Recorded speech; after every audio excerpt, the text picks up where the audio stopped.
A quarrel in Olympus. Minerva goes down to persuade Pandarus to violate the oath by wounding Menelaus with an arrow. Agamemnon makes a speech and sends for Machaon. He then goes about among his captains and upbraids Ulysses and Sthenelus, who each of them retort fiercely. Diomed checks Sthenelus, and the two hosts engage with great slaughter on either side. Now the gods were sitting with Jove in council upon the golden floor, while Hebe went around pouring out nectar for them to drink. And as they pledged one another in their cups of gold, they looked down upon the town of Troy. The son of Saturn then began to tease Juno, talking at her so as to provoke her. "Menelaus," he said, "has two good friends among the goddesses, Juno of Argos and Minerva of Alalcomene. But they only sit still and look on, while Venus keeps ever at Alexandrus's side to defend him at any danger. Indeed, she has just rescued him when he made sure that it was all over with him, for the victory really did lie with Menelaus. We must consider what we shall do about all this. Shall we set them fighting anew, or make peace between them? If you will agree to this last, Menelaus can take back Helen, and the city of Priam may remain still inhabited." Minerva and Juno muttered their discontents as they sat side by side hatching mischief for the Trojans. Minerva scowled at her father, for she was in a furious passion with him, and said nothing, but Juno could not contain herself. "Dread son of Saturn," said she, "what, pray, is the meaning of all this? Is my trouble, then, to go for nothing, and the sweat that I have sweated, to say nothing of my horse, while getting the people together against Priam and his children? Do as you will, but we, the other gods, shall not all of us approve your counsel." Jove was angry, and answered, "My dear, what harm have Priam and his sons done you, that you are so hotly bent on sacking the city of Iliad? Will nothing do for you but you must within their walls, and eat Priam raw, with his sons and all the other Trojans to boot? Have it your own way then, for I would not have this matter become a bone of contention between us. I say further, and I lay my saying to your heart, if ever I want to sack a city belonging to friends of yours, you must not try to stop me. You will have to let me do it, for I am giving in to you sorely against my will. Of all inhabited cities under the sun and stars of heaven, there was none that I so much respected as Iliad with Priam and his whole people. Equitable feasts were never wanting about my altar, nor the savour of burning fat, which is honour due to ourselves." "My own 3 favourite cities," answered Juno, "are Argos, Sparta, and Mycenae. Sack them whenever you may be displeased with them. I shall not defend them. I shall not care. Even if I did, and tried to say to you, I should take nothing by it, for you are much stronger than I am. But I will not have my own work wasted. I too am a god, and of the same race with yourself. I am Saturn's eldest daughter, and am honourable not on this ground only, but also because I am your wife, and you are king over the gods. Let it be a case, then, of give and take between us, and the rest of the gods will follow our lead. Tell Minerva to go and take part in the fighting at once, and let her contrive that the Trojans shall be the first to break their oaths and set upon the Achaeans." The sire of gods and men heeded her words, and said to Minerva, "Go at once to the Trojans in the Achaean host, and contrive that the Trojans shall be the first to break their oaths and set upon the Achaeans." This was what Minerva was already eager to do, so she darted from the topmost summits of Olympus. She shot through the sky as some brilliant meteor which the son of scheming Saturn has sent as a sign to mariners or to some great army, and a fiery train of light follows in its wake. The Trojans and the Achaeans were struck with awe as they beheld, and one would turn to his neighbour and say, "Either we shall have a war and din of combat, or Jove the Lord of battle will now make peace between us." Thus they did converse. Then Minerva took the form of Laodocus, son of Antenor, and went through the ranks of the Trojans to find Pandarus, the redoubtable son of Lycon. She found him standing among the stalwart heroes who had followed him from the banks of the Aesopus. So she went close to him and said, "Brave son of Lycaon, will you do as I tell you? If you dare send an arrow at Menelaus, you will win honour and thanks from all the Trojans, and especially from the prince Alexandrus. He would be the first to requite you very handsomely if he could see Menelaus mount his funeral pyre, slain by an arrow from your hand. Take your home aim then, and pray to the Lycian Apollo, the famous archer. Vow that when you get home to your strong city of Zele, you will offer a hecatomb of firstling lambs in his honor." His fool's heart was persuaded, and he took his bow from its case. This bow was made from the horns of a wild ibex, which he had killed as it was bounding from a rock. He had stalked it, and it had fallen as the arrow struck its heart. Its horns were 16 palms long, and a worker in horn had made them into a bow, smoothing them well down, and giving them tips of gold. When Pandarus had strung his bow, he laid it carefully on the ground, and his brave followers held their shields before him, lest the Achaeans should set upon him before he had shot Menelaus. Then he opened the lid of his quiver, and took out a winged arrow that had not yet been shot, fraught with the pangs of death. He laid the arrow on the string, and prayed to Lycian Apollo, the famous archer, vowing that when he got home to his strong city of Zele, he would offer a hecatomb of firstling lambs in his honor. He laid the notch of the arrow on the ox-hide bowstring, and drew both the notch and the string to his breast till the arrowhead was near the bow. Then when the bow was arced into a half-circle, he let fly, and the bow twanged and the string sang as the arrow flew gladly on over the heads of the throng. But the blessed gods did not forget thee, O Menelaus, and Jove's daughter, driver of the spoil, was the first to stand before thee to ward off the piercing arrow. She turned it from his skin, as a mother whisks a fly from off her child when it is sleeping sweetly. She guided it to the part where the golden buckles of the belt that pass over his double cuirass were fastened. So the arrow struck the belt that went tightly round him. It went through this, and through the cuirass of cunning workmanship. It also pierced the belt beneath it, which he wore next to his skin to keep out darts or arrows. It was this that served him in the best stead. Nevertheless the arrow went through it, and grazed the top of the skin, so that blood began to flow from the wound. As when some woman of Maeonia or Caria strains purple dyes on a piece of ivory that is to be the cheek-piece of a horse, and is to be laid up in the treasure-house, many a knight is fain to bear it, but the king keeps it as an ornament of which both the horse and the driver may be proud. Even so, O Menelaus, were your shapely thighs and your legs down to your fair ankles stained with blood. When King Agamemnon saw the blood flow from the wound, he was afraid, and so was brave Menelaus himself, till he saw that the barb of the arrow and the thread that bound the arrow head to the shaft were still outside the wound. Then he took heart, but Agamemnon heaved a deep sigh as he held Menelaus's hand in his own, and his comrades made moan in concert. "Dear brother," he cried, "I have been the death of you in pledging this covenant, and letting you come forward as our champion. The Trojans have trampled on their oaths, and have wounded you. Nevertheless the oath, the blood of lambs, the drinking of offerings, and the right hand of fellowship in which we have put our trust shall not be in vain. If he that rules Olympus fulfill it not here and now, he will yet fulfill it hereafter, and they shall pay dearly with their lives and with their wives and children. The day will surely come when mighty Iliad shall be laid low, with Priam and Priam's people, when the son of Saturn from his high throne shall overthrow them with his awful aegis in punishment of their present treachery. This shall surely be, but how, Menelaus, shall I mourn you, if it is your lot now to die?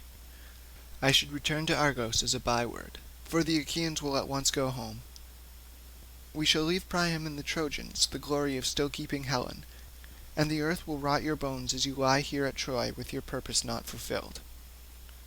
Then shall some braggart Trojan leap upon your tomb and say, 'Ever thus may Agamemnon wreak his vengeance.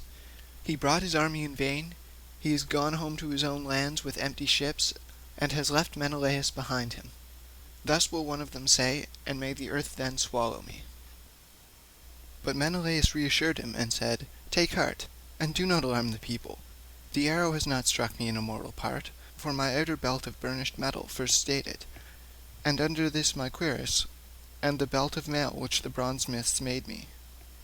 And Agamemnon answered, "I trust, dear Menelaus, that it may be even so, but the surgeon shall examine your wound and lay herbs upon it to relieve your pain." He then said to Talthybius, "Talthybius, tell Machaon, son of the great physician Asclepius, to come to see Menelaus immediately. Some Trojan or Lycian archer has wounded him with an arrow, to our dismay and to his great victory." Talthybius did as he was told. and went about the host trying to find Machaon. Presently he found standing amid the brave warriors who had followed him from Trickia, whereon he went up to him and said, "Son of Asclepius, King Agamemnon says you are to come to see Menelaus immediately. Some Trojan or Lycian archer has wounded him with an arrow, to our dismay and to his great glory." Thus did he speak, and Machaon was moved to go. They passed through the spreading host of the Achaeans, and went on till they came to the place where Menelaus had been wounded, and was lying with the chieftains gathered in a circle round him. Machaon passed into the middle of the ring, and at once drew the arrow from the belt, bending its barb back through the force with which he pulled it out. He undid the burnished belt, and beneath this the cuirass and the belt of mail which the bronzesmiths had made. Then, when he had seen the wound, he wiped away the blood, and applied some soothing drugs, which Chiron had given to Asclepius out of the good will he bore him. While they were busy about Menelaus, the Trojans came forward against them, for they had put on their armour, and now renewed the fight. You would not have then found Agamemnon asleep, nor cowardly and unwilling to fight, but eager rather for the fray. He left his chariot, rich with bronze, and his panting steeds in the charge of Eurymedon, son of Ptolemaeus, the son of Piraeus, and bade him hold them in readiness against the time his limbs should weary of going about and giving orders to so many, for he went among the ranks on foot. When he saw men hasting to the front, he stood by them and cheered them on. "Argives," he said, "slacken not one whit in your onset. Father Jove will be no helper of liars. The Trojans have been the first to break their oaths and attack us. Therefore they shall be devoured of vultures. We shall take their city, and carry off their wives and children in our ships." But he angrily rebuked those he saw shirking and disinclined to fight. "Argives," he cried, "cowardly miserable creatures, have you no shame that you stand here like frightened fawns, who, when they can no longer scud over the plain, huddle together, but show no fight? You are as dazed and spiritless as deer. Would you wait till the Trojans reach the stern of our ships as they lie on the shore, to see whether the son of Saturn will hold his hand over you to protect you?" Thus did he go about giving orders among the ranks. Passing through the crowd, he presently came to the Cretans, arming around Idomeneus, who was at their head, fierce as a wild boar, while Meriones was bringing up battalions that were in the rear. Agamemnon was glad when he saw him, and spoke him fairly. "Idomeneus," said he, "I treat you with greater distinction than I do any others of the Achaeans, whether in war or in other things or at the table. When the princes are mixing my choicest wines in the mixing bowls, they each of them have a fixed allowance. But your cup is kept always full, like my own, that you may drink whenever you are minded.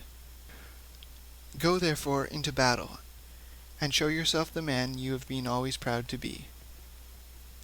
Idomeneus answered, "I will be a trusty comrade, as I promised you from the first I would be.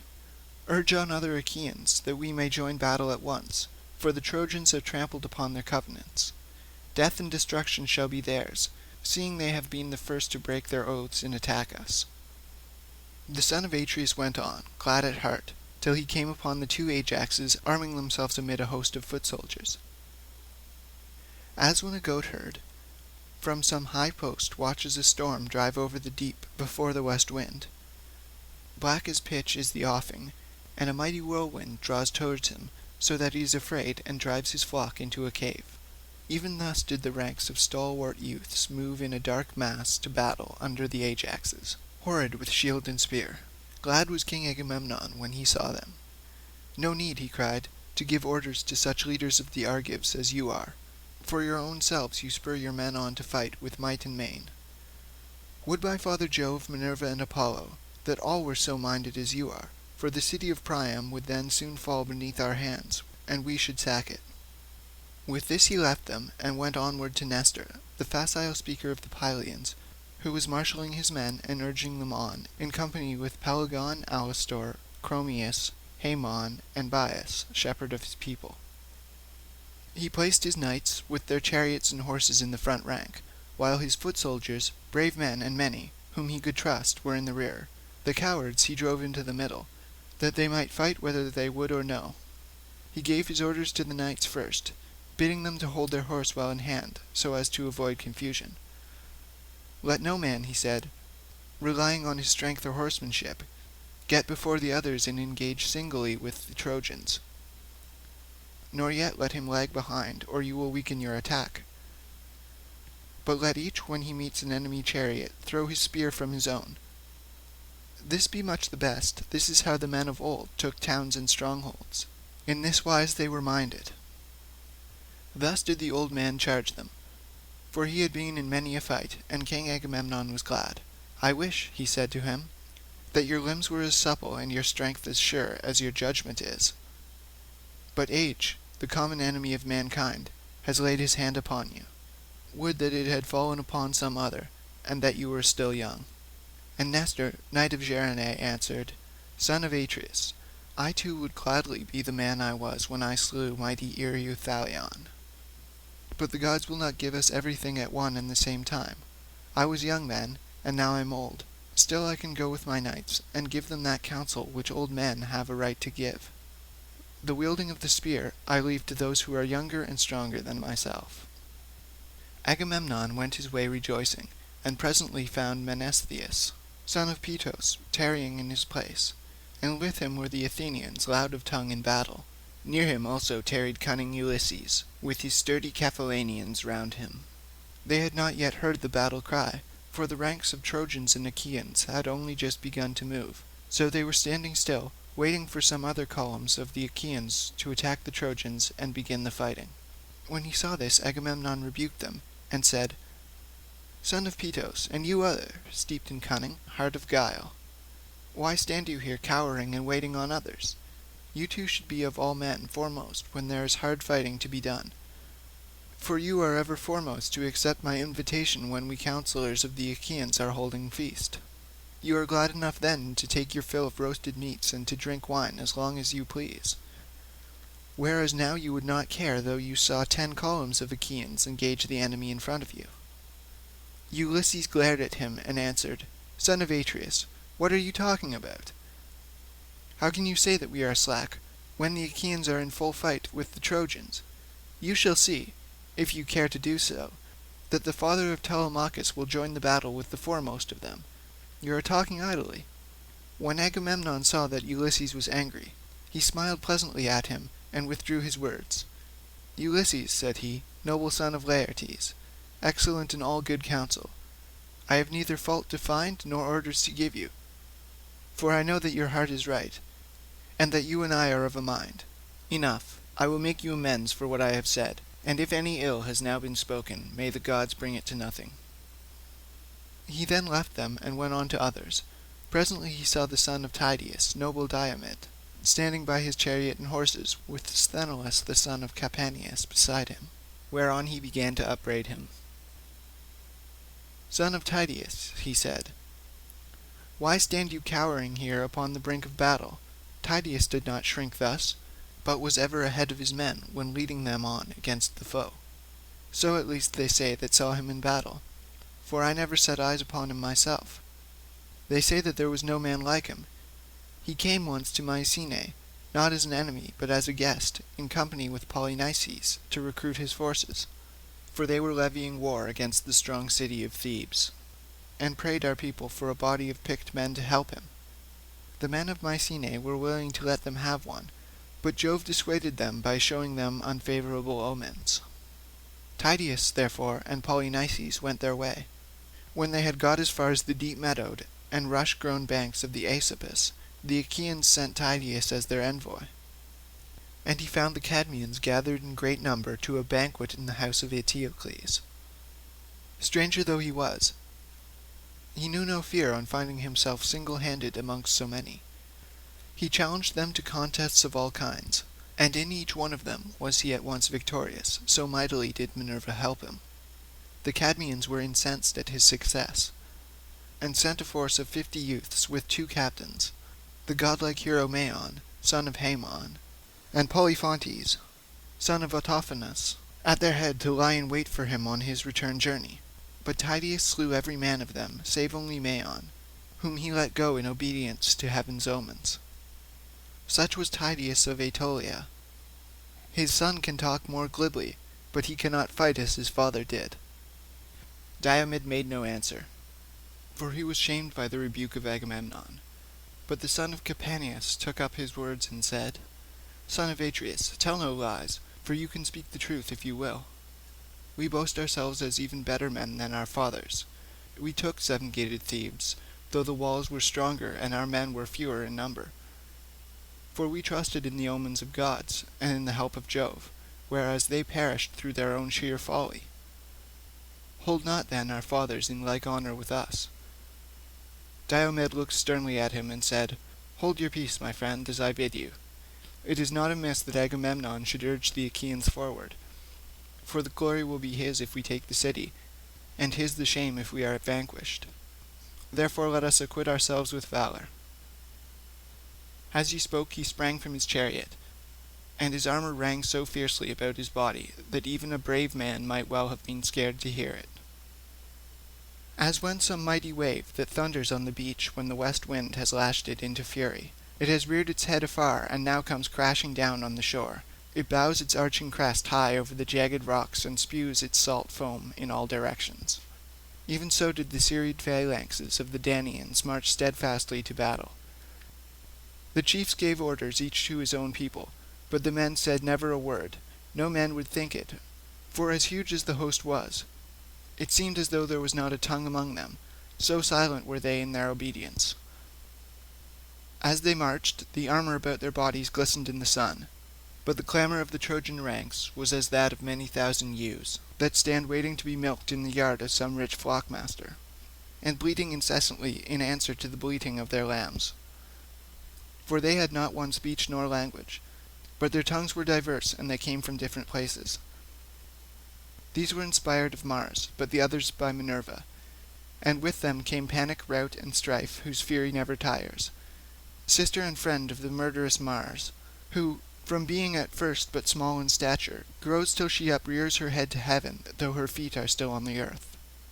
She it was that went about among them, and flung down discord to the waxing of sorrows, with even hand between them. When they were got together in one place, shield crashed with shield, and spear with spear, in the rage of battle. The bossed shields beat upon one another, and there was a tramp as of a great multitude, death cry and shout of triumph of slain and slayers, and the earth ran red with blood. As torrents swollen with rain course madly down their deep channels till the angry floods meet in some gorge, and the shepherd on the hillside hears their roaring from afar, even such was the toil and uproar of the hosts as they joined battle. First Antilochus slew an armed warrior of the Trojans, Echepolus, son of Thalesius, fighting in the foremost ranks. He struck at the projecting part of his helmet, and drove his spear into his brow.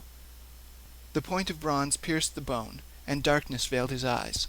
Headlong as a tower he fell amid the press of the fighting, and as he dropped, King Elephenor, son of Colchidon, and captain of the proud Abantes, began dragging him out of reach of the darts that were falling around him, in haste to strip him of his armour. But his purpose was not for long. Agenor saw him hauling away the body, and smote him in the side with his bronze-shod spear. For as he stooped, his side was left unprotected by his shield, and thus he perished. Then the fighting between Trojans and Achaeans grew furious over his body, and they flew upon each other like wolves, man and man crushing one upon the other. Forthwith Ajax, son of Telamon, slew the fair youth Simoeisius, son of Anthemion, whom his mother bore by the banks of the Simois, as she was coming down from Mount Ida, where she had been with her parents to see their flocks. Therefore he was named Simoeisius, but he did not live to pay his parents for his rearing, for he was cut off untimely by the spear of mighty Ajax, who struck him in the breast by the right nipple, as he was coming on among the foremost fighters. The spear went right through his shoulder, and he fell as a poplar that has grown straight and tall in a meadow by some mere, and his top is thick with branches. Then the wheelwright lays his axe to its roots, that he may fashion a felloe for the wheel of some goodly chariot, and it lies seasoning by the water-side. In such wise did Ajax fell to earth Simoeisius, son of Anthemion, whereon Antiphus, of the gleaming corset, son of Priam, hurled his spear at Ajax from amid the crowd, and missed him. But he hit Leucus, the brave comrade of Ulysses, in the groin, as he was dragging away the body of Simoeisius over to the other side. So he fell upon the body, and loosed his hold upon it. Ulysses was furious when he saw Leucus slain, and strode in full armour through the front ranks till he was quite close. Then he glared round about him and took aim, and the Trojans fell back as he did so. His dart was not sped in vain, for it struck Democoon, the bastard son of Priam, who had come to him from Abydos, where he had charge of his father's mares. Ulysses, infuriated by the death of his comrade, hit him with his spear on one temple, and the bronze point came through on the other side of his forehead. Thereon darkness veiled his eyes, and his armour rang, rattling round him as he fell heavily to the ground. Hector, and they that were in front, then gave round, while the Argives raised a shout and drew off the dead, pressing further forward as they did so. But Apollo looked down from Pergamus, and called aloud to the Trojans, for he was displeased. "Trojans," he cried, "rush on the foe, and do not let yourselves be thus beaten by the Argives. Their skins are not stone nor iron, that when hit you do them no harm. Moreover, Achilles, the son of lovely Thetis, is not fighting, but nursing his anger at the ships." Thus spoke the mighty god, crying to them from the city, while Jove's redoubtable daughter, the Trito-born, went about among the host of the Achaeans, and urged them forward whenever she beheld them slackening. Then fate fell upon Diores, son of Amarynceus, for he was struck by a jagged stone near the ankle of his right leg. He that hurled it was Pyrrhus, son of Ambrasus, captain of the Thracians, who had come from Enos. The bones in both the tendons were crushed by the pitiless stone. He fell to the ground on his back, and in his death throes stretched out his hand towards his comrades. But Pyrrhus, who had wounded him, sprang on him and thrust a spear into his belly, so that his bowels came gushing out upon the ground, and darkness veiled his eyes. As he was leaving the body, Thoas of Aetolia struck him in the chest near the nipple, and the point fixed itself in his lungs. Thoas came close up to him, pulled the spear from his chest, and then, drawing his sword, smote him in the middle of the belly, so that he died. But he did not strip him of his armour, for his Thracian comrades, men who wear their hair in tufts upon the top of their head, stood round the body and kept him off with their long spears for all his great stature and valour. So he was driven back. Thus the two corpses lay stretched on the earth near to one another, and one captain of the Thracians and the other of the Epeans, and many another fell round them. And now no man would have made light of the fighting if he could have gone about among it scatheless and unwounded, with Minerva leading him by the hand, and protecting him from the storm of spears and arrows. For many Trojans and Achaeans on that day lay stretched side by side, face downwards upon the earth. End of Book 4 of the Iliad.